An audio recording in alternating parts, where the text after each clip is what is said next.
దాదాపుగా 10,132 మంది జంటలకు పిల్లలకు ఈరోజు మంచి జరిగించే కార్యక్రమం జరుగుతూ ఉంది. ఆ పిల్లలకు వాళ్ళ తల్లిదండ్రులకు ఈ కార్యక్రమం వైఎస్ఆర్ కళ్యాణమస్తు, వైఎస్ఆర్ షాదీ తోఫా. ఈ కార్యక్రమం ప్రతి పేదవాడికి కూడా పిల్లల్ని చదివించే విషయంలో ఒక అడుగు ఆ చదువులను ప్రోత్సహిస్తూ ఖచ్చితంగా 10th క్లాస్ సర్టిఫికేట్ ఖచ్చితంగా ఉండాలి ఇద్దరికి, వధువుకు అండ్ గ్రూముకు కూడా, వరుడుకు కూడా ఉండాలని చెప్పి ఖచ్చితంగా పెట్టడం వల్ల ఖచ్చితంగా ఖచ్చితంగా ఈ స్కీమ్లో ఎలిజిబిలిటీ రావాలి అని అంటే ఈ మేరకు మినిమం చదువు ఉండాలి. కాబట్టి ఖచ్చితంగా చదివించే కార్యక్రమానికి మరింత ప్రోత్సాహం ఇచ్చే విధంగా ఇది ఉపయోగపడుతుంది.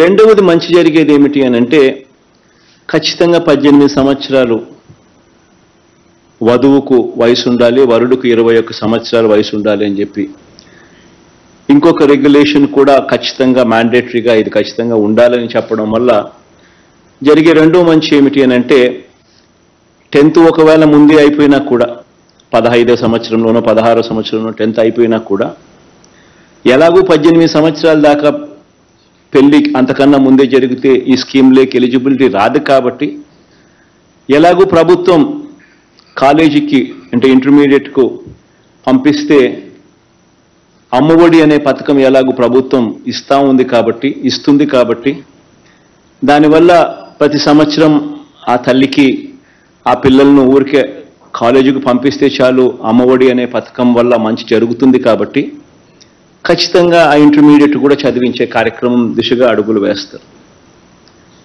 ఒకసారి ఇంటర్మీడియట్ అయిపోయిన తర్వాత ఎలాగూ పూర్తి ఫీజు రీయింబర్స్మెంట్ ఇచ్చే విద్యా దీవెన తోడుగా ఉంది, రాష్ట్ర ప్రభుత్వం సహాయం చేస్తూ ఉన్న కార్యక్రమం. అదే మాదిరిగా విద్యా దీవెనే కాకుండా వసతి దీవెన కూడా పిల్లల్ని బోర్డింగ్ అండ్ లాడ్జింగ్ ఖర్చుల కోసం ఒక్కొక్కరికి డిగ్రీ, ఇంజనీరింగ్ ఇటువంటి కోర్సులు చదువుతూ ఉన్న వాళ్ళకి 20,000 దాకా ఆ విద్యా సంవత్సరంలో ప్రతి ఏప్రిల్లో కూడా ఇస్తూ, విద్యా సంవత్సరం మొదట్లోనూ విద్యా సంవత్సరం చివరిలోనూ ప్రతి ఏప్రిల్లోనూ ఇస్తూ ఈ రెండు స్కీములు కూడా ఎలాగూ ఉన్నాయి. కాబట్టి చదువులను ప్రోత్సహిస్తూ ప్రతి పాప ప్రతి పిల్లాడు కూడా గ్రాడ్యుయేట్స్ అయ్యే విధంగా అడుగులు వేయించగలుగుతా ఉన్నాం. నిజంగా ఇది మంచి ఫలితాలు ఇస్తూ పిల్లల చదువులకు, ఎందుకంటే ఖచ్చితంగా తల్లి గన కుటుంబంలో చదివి ఉంటే, ఆ తల్లి చదివి ఉంటే పిల్లలకు నెక్స్ట్ జనరేషన్లో వచ్చే ఆ పిల్లలు కూడా ఆటోమేటిక్గా చదువులు బాట పడతారు. అండ్ రేపొద్దున మన కుటుంబాల భవిష్యత్ మారాలన్నా, మన తలరాతలు మారాలన్నా, మనకు మంచి ఉద్యోగాలతో మంచి జీతాలు రావాలన్నా, ఇవేవి జరగాలన్నా కూడా మనకు మంచి చదువులు మనకు చేతుల్లో ఉంటే అదొక ఆస్తిగా మనకు వస్తే మన తలరాతలు మార్చే ఆస్తి మన చేతుల్లోనే ఉంటుంది.